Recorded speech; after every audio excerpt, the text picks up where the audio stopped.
Salut à tous, c'est Monsieur Nassif, j'espère que vous allez bien, moi ça va extrêmement bien. Aujourd'hui on se retrouve pour une toute nouvelle vidéo, je vais vous présenter mes pronostics pour NXT TakeOver In Your House 2021. C'est la deuxième édition, enfin réédition du coup de In Your House version NXT. La première, celui de l'année dernière, j'en avais pas pensé quelque chose d'incroyable, c'était pas incroyable pour moi, mais voilà, j'ai quand même hâte de voir la deuxième édition. Aujourd'hui, nous sommes le vendredi 11 juin, 18h41. Ce soir, c'est l'Euro avec comme premier match Italie contre Turquie. J'ai hâte de voir ce match, j'ai hâte de débuter l'Euro. Ça fait plaisir de revoir du foot avec du public. Donc voilà, j'ai hâte. Moi, je suis belge, donc je vais supporter l'Autriche. Non, je rigole, la Belgique. Mais voilà. Dites-moi dans les commentaires si vous avez la hype, si vous avez hâte. Et faites-moi vos pronostics si vous le souhaitez. Mais on n'est pas là pour parler de foot puisque on va faire des pronostics de catch, donc on est là pour parler de catch. Surtout que ces derniers temps, je suis rien du tout, je suis vraiment totalement décroché du catch avec les dernières news, avec la vague de renvoi et tout ça, ça m'a totalement refroidi. J'arrive pas à me mettre dans le truc, je peux plus regarder de catch pour le moment. J'attends le retour du public, donc le public qui va revenir le 16 juillet plutôt, tout pile pour Money in the Bank, donc ça va être très sympa. Là, je commencerai à regarder, mais plus en direct, parce que j'ai décidé de prendre une pause au niveau des pay-per-view en direct et de regarder en replay, même si là je regarde rien du tout. Bref, j'ai arrêté de raconter ma vie, on va passer aux informations. NXT présentera son pay-per-view TakeOver In Your House le dimanche 13 juin 2021 en direct sur le WWE Network. 2h du matin pour une heure européenne, j'irai, et 20h heure de Montréal. Donc voilà, sans plus tarder, on va passer au pronostic. Encore une fois, mettez un like si vous aimez bien cette vidéo, abonnez-vous si c'est pas déjà fait, et lâchez un commentaire, faites ce que vous voulez. Premier match, donc là ça va être assez spécial puisque je vais découvrir les matchs en même temps que vous. J'ai pas le contexte à part pour quelques matchs où j'ai pu tomber sur le contexte de temps en temps. Mais bref, là sera un premier match, un match en simple, Mercedes Martinez contre Chiali. Je sais pas si vous dites Xayali ou Chiali, moi je dis Chiali. Donc match en simple, je sais même pas l'histoire, donc moi je vais pronostiquer une victoire de Chiali. Parce que je pense que Mercedes Martinez, déjà elle est assez vieille. Après, l'âge on s'en fout un peu. Merde, désolé pour les notifs. L'âge on s'en fout un peu. Mais en plus elle a eu quelques opportunités pour le... Enfin, elle en a une opportunité il me semble, hein, pour le titre NXT. Je pense pas qu'elle va être push davantage. Le plan initial c'était de l'envoyer dans Rétribution, elle a pas voulu, donc voilà, je pense pas qu'ils vont aller plus loin avec Mercedes Martinez. Et surtout que le projet Chiali avec le Chinois Gang, c'est d'actualité, donc je pense que une victoire de Chiali, ce sera pas de refus pour les officiels. Ensuite, prochain match, je sais même pas si ça a déjà été fait ça dans l'histoire de la WWE, mais ce sera un match pour 3 titres en même temps.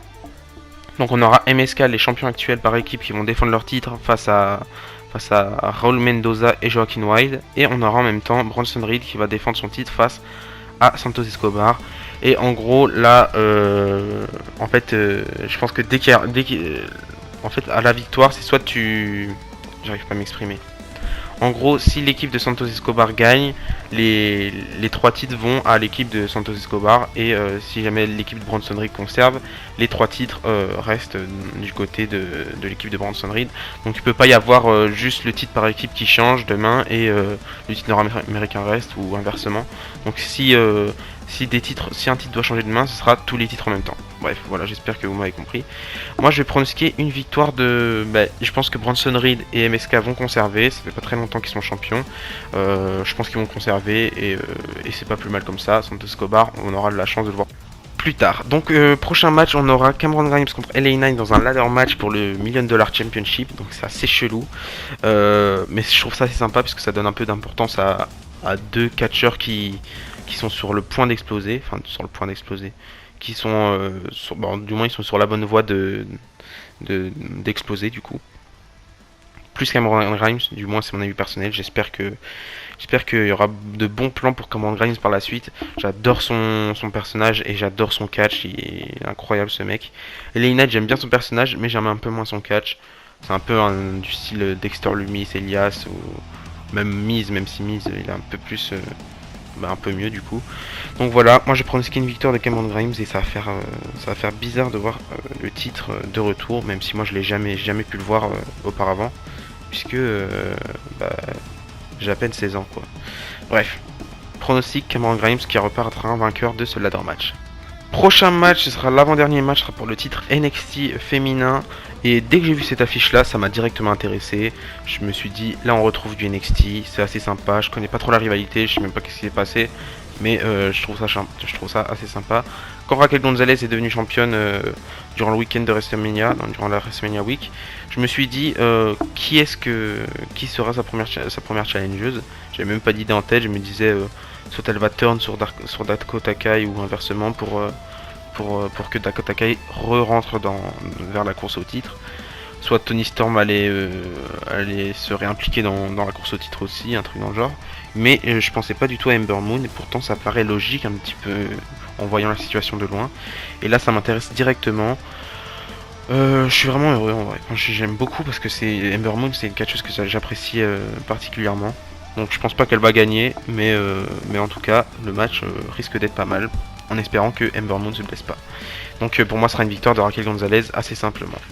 Et enfin le main event, là aussi quand j'ai vu cette affiche là ça m'a étonné directement, je savais pas quel challenger pourrait challenger Karen Cross, puisque je me suis dit on a fait un petit peu le tour du roster, là il va falloir ramener des superstars dans le main event, un peu comme Santos Escobar ou des trucs comme ça, même Bronson Reed à l'époque je me disais ça, mais c'était déjà il y a 2-3 mois là, c'est ouf de se dire ça alors que j'ai l'impression que c'est récent.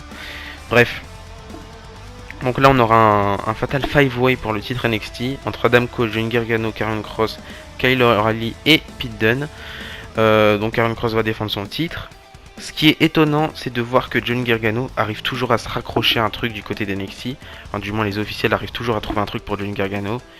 Quand il a perdu son titre nord-américain, moi je pensais que il allait directement se diriger du côté du main roster. Mais finalement pas du tout, puisqu'il est toujours dans la course au titre de NXT. Je pense que Karen Cross va conserver, à moins qu'il y ait une grosse surprise, mais j'en doute. Enfin, du moins, si Karen Cross perd, là il sera directement le roster principal pour lui, je pense. Mais bref, victoire de Karen Cross. Et voilà les amis, c'est la fin de cette vidéo, j'espère qu'elle vous a plu, j'ai fait mes petits pronostics assez rapidement. Donc voilà, NXT TakeOver In Your House 2021, j'espère que ça va être un bon pay-per-view. Moi je le regarderai en replay quand j'aurai le temps. Et je vous donnerai mon avis lors de la prochaine vidéo, ou si j'ai envie de faire une review, on sait jamais. Donc voilà, dites-moi si vous allez regarder le pay-per-view en direct, pour moi ce sera pas du direct, mais si c'est le cas, mettez-moi vos pronostics dans les commentaires. Je me ferai un grand plaisir de lire tout ça. Et d'ici là, moi je vous dis à la prochaine, on se retrouve lors de la prochaine vidéo, ce sera sûrement pronostic de Hell in a Cell 2021. D'ailleurs c'est bizarre de dire Hell in a Cell, puisque le dernier Hell in a Cell qu'on a eu c'était à peine début d'année, fin d'année. Donc voilà. C'est bizarre le changement, mais moi ça me déplaît pas trop. Donc voilà, d'ici là je vous dis à la prochaine, et n'oubliez pas, tant qu'il y a du cash et l'espoir. Bisous bisous.